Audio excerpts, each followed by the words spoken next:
Hello and welcome to Autocar Dialogues presented by IndusInd General Insurance. In this series of panel discussions, we bring together dealer principals from across the country to share their insights on the ever-evolving Indian automotive ecosystem. Well, today is a very hot topic. It's about revenues. Are dealer revenues shrinking? Are there additional revenue streams shrinking? Are they losing control? Well, we have a very eminent panel of dealers with us to discuss this today. We have with us today Mr. Vishal Kothari, dealer principal Kothari Group, Mr. Gagandeep Chadha, who's the dealer principal of Simran Motors Group. We have Mr. Paresh Kumar, the dealer principal of Budha Group, and we have Nidhi Modi, the dealer principal of Gautam Modi Group. I think this is probably a pet topic with all the dealers. Wherever I go, they love to tell me how hard their job is getting. Are your additional revenue models, or let's say even the basic revenue model, it's a tough one with land prices increasing, margins decreasing, and now even additional revenue models are being taken away. So is it, how difficult or easy is it for you? It's basically nowadays like earlier we used to only depend on the sales. Nowadays we have to check every box, we have to tick it up. Like be it sales, be it service, be it accessories, be it insurance. Like the customer while he is buying a car, so is he buying an insurance with us? Is he buying accessories with us? So this is the kind of like all checkpoints we have to add up. On that basis, like we come to we are making something, because as rightly said, with the growing expenses and the growing land cost and parking cost, it really means a lot. So we have to ensure. We have so many revenue streams. You know, sales is just one. The finance, insurance, used car exchanges, then service, the coating business or the car detailing business, and the insurance renewals. So we cannot allow even one of the stream to not perform. We need all the streams performing at the full flow rate all the time. Otherwise, we are going to end up not making the right margins for the dealership to sustain. This is how you got the support from, because previously the margin of the vehicle is little bit higher on side. Like every small A and B segment you got, the vehicle you sold, you will be getting a margin of 15 to 20,000. These days we are in the down phase because of the competitive market. We have the same product we're launching on it. So these days we have to calculate the profitability to attach the VAS with it. We cannot calculate the margin of the vehicle except the VAS, because nowadays putting a discount on the market, for that you have to analyze the whole budget of the product. You have to count for the 6 months or 7 months and how to give the best price to the customer. Otherwise people have the variants of options. There's a Maruti over there, there's a Hyundai over there, there's a Kia over there, and everybody is running a huge discount and huge offer. For retaining the sustainability of the business, we need to understand how to maximize the profitability from every single customer that we are coming on the dealership. Previously, we were thinking about delivering the car. It's the only is the only job of the sales. Or nowadays, we have to make sure that after delivering the vehicle, the main work for the sales start from that side. You have to retain the customer for at least 7 to 8 years to maximize the customer support. And I believe. Yeah, so we basically need to go beyond sale. We're looking at after service, and after service does not mean just one thing, that is service. Like he said, right from warranties to insurance to finance, everything that goes all the way for mapping the customer's life cycle. I think that's the key to the business. Now, no more it's about just having one-time deals. It's about continuous relationship with the customer. As I understand, manufacturers, OEMs now are taking away a lot of the additional revenue streams that you mentioned, like insurance, for example, or finance. It's becoming OEM oriented. You know, I mean, I hear things like coating, films, paints, everything has to be ordered now from OEM. Finance has to be routed through OEM, insurance has to be routed through OEM. So how has that changed your revenue model? Because if those were the revenue streams you're depending on, how does it work now? Like if you talk about the insurance, let's talk about the insurance. Previously, we were getting a good margin on that. But due to the RDA law, we got in that we have only retained the 17% of it. So how to now tackle that situation? What should we do that in the same phase we can gain more and more profit? So that's there is something called 3+3 insurance. That these days we need to increase that. We have this, we don't have extra wings to generate the sources of the income. We have the same wing that we previously were working on it. These days, every wings has some different product. If you talk about the insurance, if you talk about the accessories, previously, if you're selling the car, the average cost or the average the expense on the customer from A and B segment is approximately 10 to 15,000. These days, is already been reduced. People don't want to invest more in the more car. Papaji. I think today the customer is more learned. He knows what he expects and he needs transparency. The manufacturer putting themselves into the business of finance or insurance or accessories or even the coating business, they kind of standardize the product, and that brings a confidence into the consumer that they are going to get more reliable product as compared to some underline or asterisk marks conditions which may apply on a non-branded product. So I don't see the manufacturers coming in competition with the dealer, but they are adding to the reliability that consumer gets because of the branding. Like we have Maruti Insurance that gives the assurance of all the perils being covered and a standardized service. Even in finance, they have done a Maruti Suzuki Smart Finance, and it does bring a lot of faith of consumer into the product because of manufacturer's brand being associated with that. Yeah, as Madam said, previously for any promotion we got a very good support from the OEM side. They give us the support that okay, you have to promote this product. But nowadays we are not getting any type of support from the OEM side. We have to come out with our own solution. We have to liquidate our own blood on it to get some good numbers of the figure. So I agree with what he said. I feel the concept that they have got in place is for transparency in business, and transparency is much required to continue a long-term relationship with the customer. So the synergies are in the right direction, but like your question said, yes, our margins are getting constrained. It is affecting our bottom line for sure. We need to work around our products and kind of customize them, personalize them to make sure that we give them some innovative products to hold on to them. So I think the journey is getting difficult, it's getting more constrained, though it's a need of an hour. But I think OEMs should look into this to find different ways of getting dealership to work on service side of business than just trade a car. Right, so it has to go beyond trading and it has to be a complete customer experience journey. So yes, we are completely constrained at this point of time. A lot of innovations have been got into the business by the brands, by us, but we still need to get this in process for a long-term relationship with a customer. This, I want to add in this, like mostly earlier the customers were looking, after taking the car, purchasing the car, they used to opt outside fitments. So mainly looking at that, just like Mr. Kothari said, in Maruti, what they have developed internally MGA, Maruti Genuine Accessories, where the customer gets in and out everything under the badge of Maruti Genuine Accessories, MGA. Just like recently they got ceramic coating, which was long awaiting. The customers were asking about ceramic coating. We used to go outside, the prices are high. So Maruti got into their shelter. So this is one thing they added. Same like in Maruti Insurance, like once the customer comes, it comes in our fold. So like all the companies, there are 18 to 19 insurance companies in MI, Maruti Insurance. So the customer can, it's totally transparent as Nidhi said. So the customer get an app in that all 19 companies quotes come. So whether he requires which company and according to the price or according to their service, he can batch it out. So in a sense, as I understand, the manufacturer taking hold of this creates a certain amount of trust and actually a better response from the customer to actually come to you for the product versus going outside. But in a sense, it's also taken away some revenue from you which you had control over. So it's a double-edged sword. While the more consumers are coming, it's still, so has that evened out is what I need to ask. Do you think it's still even out, or do you think that no, it has been a revenue loss for us? It's on to us as dealers that if we are losing some margin per product sale, we need to ensure that we penetrate better, because that's the strength of the brand we've got from the manufacturer side now. So we should penetrate more better and make overall margins better than losing on looking at per vehicle or per unit margin that we are making.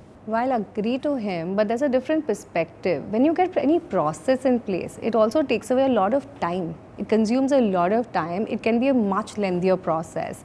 Everything that we would do, oil, tires, and batteries, which were not then by the brand, we used to have it locally done, right? We being dealers, we knew the level of expectation that the customer had. Today, when you turn the journey and goes through an OEM, it's lengthier, sometimes not even fruitful in terms of price negotiation. Also doesn't allow the customer to stick around with us because there is no scope of discussion there. You know, there's an MRP and you sell it at that. So scope of giving a better deal or a better service of customers lost in this bargain. So I think on some aspects of business, giving us a little flexibility would add value to the customer. I think especially in a value conscious market like India where people expect that, where consumers expect that, while an MRP at a certain level is also a good thing because maybe for the product, the car, it retains its value. I think sometimes for the rest of it, they need to know they have some wiggle room because they may not want something as expensive or they may not want to change that particular part. And process has to reduce costs sometimes, right, over a period of time, which is not happening in certain products because they are not made by them, they're not manufactured by them. So certain kind of localization would always, and in a country like India, where every customer wants something unique, nobody wants something that the other guy has, right? So you need to have some play in the making, otherwise you cannot make the customer exceptionally happy. Yeah. So you spoke about service because a large part of the revenue stream for dealers, we all know, is service because sales margins are shrinking and shrinking. And there too, like you said, a lot of the consumables now are OEM regulated. Plus, there is a very strict stipulation on the kind of staff you need to have. There are a lot of details that go into the service that you don't have control over. So if those margins are shrinking, how does the detail, and now with EVs, they require even less service. So how are dealers in the future, you think, going to sustain these models? How are dealers going to survive if this shrinks at every end? Because like you said, you can extend to a certain amount, but how much innovation is there still room for? In this, I will add one thing, like in services, company has bring in the customer convenience packages, which we call it as MCP, maintenance cost protective. So according to that, the customer gets binded with the dealership for next 4 years. There are packages where we promote it as almost a 30 to 40% conversion of after free service. So those customers who comes into this batch gets retained with us for next 4 years. So this gives us an assurity, encouragement where the customer is with us, so he gets good service and he gets continued with us. This is one thing I will add. What I feel is that you need to club a certain product, like we have now endoscopic condenser cleaning. So we've clubbed that with certain services. So these things do augment in country like India where cities are very polluted. These are the need of the hour now because everybody is conscious of health. So these kind of services which can help keep up the good health of the consumer and also get new revenue stream, they need to be clubbed with the periodic services. That way also you can maintain your revenue streams. And with EVs, as you said, probably we have to look at what new models we can do, that like the charging station infra can add some revenue, or the battery subscription model can add some revenues. So we need to gear up with those new age things also. I think what she means to also put it across to us is all of these are time bound. At some point these innovations are going to end, right? What is a larger problem? If the dealerships need to survive in this current situation with so many things that the customer is expecting, and it is a non-stop journey with them, what do we do to make it more profitable or more engaging in terms of customer experience also? So to that, I feel, yes, we need to be re-looked at. Overall, the situation, the scenario of what are we expecting out of a dealership. It is not a broker. They are full-fledged dealership with huge amount of manpower, and we're all wanting the best of the manpower, whether we call a mass market dealer or a luxury car. nobody wants to agree to anything less, right? So I think needs to be relooked at. There is no formula to it as of now. The urge is with changing political situation, economic situation, this has to be realigned totally. I'm not too aware, but a little knowledge of the Western world that I have, I think those are much more mature than a country like India. And only on those standards, if we can look at, I think we're game for next couple of years then. I think that I would really, really want to discuss further. You know, we've spoken a lot about the current scenario, but as dealers, I'm sure you're constantly looking into the future and saying that, you know, now what is the next big thing? Where is my next revenue model going to come from? Because as of now, I see this shrinking, that shrinking, that shrinking, so what am I going to do next? So what are the future revenue models that you as dealers are looking at and saying, okay, this is what first, what is the current revenue model that actually works the best for you? And then what is the future? I think the most important part right now, the margins at the point of sale of new car is under pressure because of the discounts. If we start owning a customer for the total lifetime, that's where we have to bring the transparency and the trust of the customer, and we are able to serve to his references. We are able to serve him when he buys additional car, when he wants to exchange and upgrade, and also between with the services, insurance renewal and the accidental repair. So the total cost of ownership will be a total kind of revenue stream for the customer, for the dealership, and that if we are able to do it will be the win-win scenario for us. So you're saying retaining a customer through his buying lifetime is your main revenue model or stream? Yes. Because and I see all of you agree on that. Anything else? In Bihar, so what we do is that we make sure that we always become the first choice of the customer. As my story is, if I have a stomach pain, I will not look for the doctor in the top in India. I look for the doctor who is nearest to my colony. And as an automobile, my mindset is to become the first choice of the customer. For that, I believe there should be one thing is very important in automobile industry is to do the transparency among the customer as well as the dealer. If you look at the many dealers, there is a very same district. We talk about the Maruti. We have like 4 Maruti dealers over there. Every dealer is running own scheme over there. The customer is getting confused. Which is for the long term. Many of them have to be collapsed over there. I think the first thing is, I believe it's the transparency from the customer and the trust. For the long term, for the 10 years for that. If you have the first choice of the customer, you have to change many things in the service side, in the sales side, in the user side, in the west side. If you look at the things from small step and becoming a most trustworthy for the brand to the customer, it will always give you the good trust to the customer. As we have like 3 dealers in Bihar, my sale is contribute 80% of the total sale of the Toyota market and 20% of the board dealer. Why this is happening? I believe the transparency that we have made from last 10 decades or more than that, it's helping us to bit. For coming year also, I believe we should, if you talk about the future, what as a dealer, what we think about how is there going to be a future, I believe we need to adopt technology in our dealership to analyze the data, to analyze the customer need, to analyze the market challenges, to analyze the options as there available in the market. As a dealer, we need to come up with the one kind of a solution that we need to act before this happens in terms of service or in terms of sales. If you look at the sales, there is lots of social media or many options are there to getting the inquiries over there. We are getting huge inquiry, but you look at the inquiry, only 2 or 3% conversion is over there.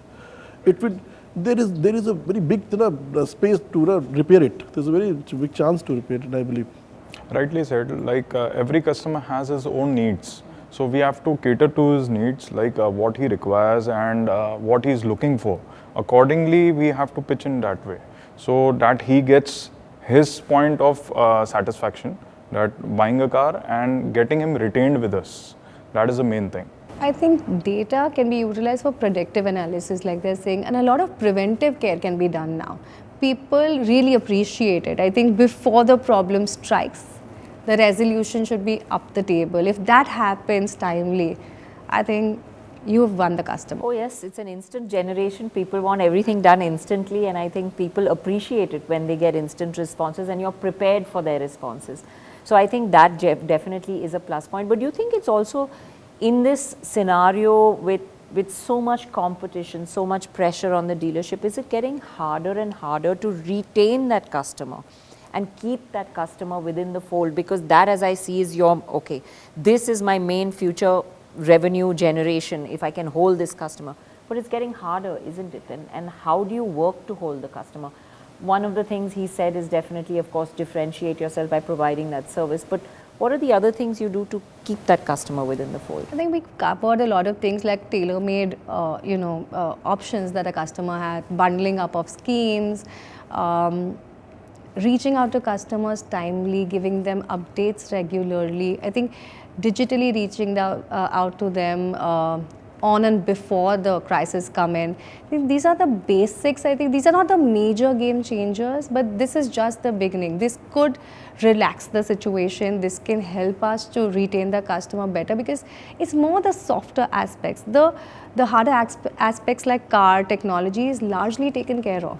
What are we here for? For continuously being with them, making sure that their journey has been discussed before time, giving them experiences which really wow them, giving them products that they find value from. I think that just closes the story. So long term, this is what works. Other than that, if you look at it, it's the moderators or the additional market that's going out, the other market, the aftermarket you call them, if that can be curbed at some form or the other, again the dealer will be able to do a lot better. I feel the trust and transparency is the most important thing. And then comes the sensitivity. We need to make our manpower very, very sensitive, because it's the person at the front end who's greeting the customer, who's handling the customer. If he is not sensitive to his issues, then we are going to make a wrong impression and we are going to lose the customer. So trust, transparency and sensitivity is the most important thing, I would say. But as I see it, it's a lot of additional to give a customer, like customers, especially in the high end now, expect experiences. You know, they want drives, they want to go together somewhere. So it's a lot of additional expense pressure as well to retain the customer. So what is the future of dealerships? I mean, the revenue model, how are dealers going to retain themselves? Because in this entire conversation, I haven't really heard of a big loophole. All I'm hearing is of additional pressure on generating revenue and using additional expense to generate that, you know. So how does the dealer eventually in long term, are dealerships going to be a sustainable future? Yes, where I will say it's where the dealer has to now stand out, and he has to make it very clear that he cannot depend on the car sale only. He has to depend on the services, he has to retain his customer, and the customer should come repeatedly. Only the dealer can retain. That is the most thing. Where the customer, you serve the customer, customer will come to you. If you don't serve the customer, customer will opt out. So that is the main thing where in today's... I think customer loyalty, I think that is where it is. You have to... accessorization is now going to become it larger is. Because again with EVs, they're so similar that, you know, people will want their differentiation. Absolutely. So do you think that would be another revenue stream? It is, and I think even the brands are getting into this more formally. If you see every car, typically MG, we have an MG dealership, every hectare we sold over the years has been unique. Every hectare is a different name that we gave it. Seeing the kind of demand, at least in Bombay, we saw the brands also getting into similarly changing the look and the feel of the car time and again. Look at Mahindra, they got the Marvel edition, now they're getting a Formula E edition. So keeping up to those short-term spurts, you know, innovating with the product line, understanding the Gen Zs, I think that's the key as of now. I mean, there's no short answer of the sustainability today. We're sure this is a huge industry and has space for all. But, you know, small changes with the times to come and with the generations to change could do a lot. Because the scale of the business is beautiful. There's so much that we can do. But how do we do it? To what extent can we put ourselves into it is something that we need to work on. The other side of the sustainability would also mean that you ensure higher productivity. Manpower productivity has to be improving every time. We have to make use of different agentic AI and new age tools which will help them improve their productivity, and that will also ensure if the cost of the dealership is in control, we will have to be this thing. Also making the dealerships green. These are now a time that you can have solar, rooftop solar, or even a outside open access solar. That maybe a little capex will be involved, but the opex will be down. So these things are very important from sustainability point of view. Fantastic. I think we've heard a lot about how the pressure is really on for dealers to dig deep and find solutions to make their businesses sustainable. But like they said, that it's a beautiful business as well, and there's lots of scope to go. So dealerships are definitely here to stay. And as you heard from them, the consumer experience is only going to get better.